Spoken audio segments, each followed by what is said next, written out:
Dans quelques jours aura lieu le premier tour des élections des présidents de région. En Île-de-France, c'est le Parti socialiste qui préside le conseil régional avec à sa tête Jean-Paul Huchon. Marie Richard, maire de La Ferté-Sougeoire, est tête de liste de ce parti pour la Seine-et-Marne.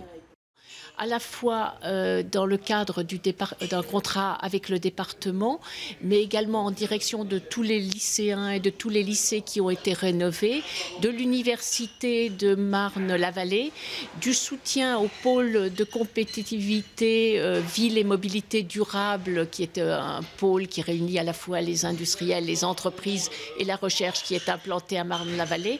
Un énorme effort fait sur le développement du tourisme en Seine-et-Marne avec la création de 3 pôles touristiques régionaux en Seine-et-Marne.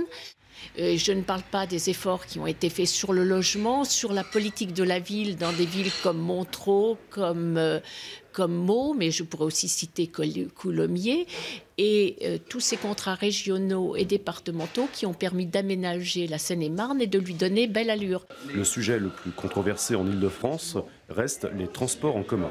Bien sûr, il y a des problèmes au quotidien et il faut encore faire beaucoup, mais n'oublions pas le renforcement de l'offre de transport extrêmement important qui a été fait sur la Grande Couronne. Si je prends mon secteur, Coulommiers et La Ferté-Sougeoire, c'est pratiquement 100% de l'augmentation d'offres des transports aujourd'hui.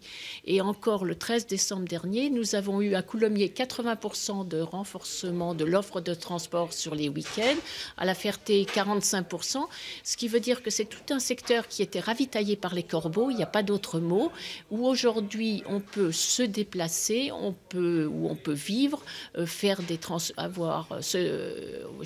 bouger dans des conditions relativement confortables et ne pas attendre le train pendant 4 à 5 heures comme auparavant. Côté UMP, c'est Yves Gégaud, maire de Montereau, qui est à la tête de la liste seine-et-marnaise et soutient donc Valérie Pécresse, candidate Île-de-France.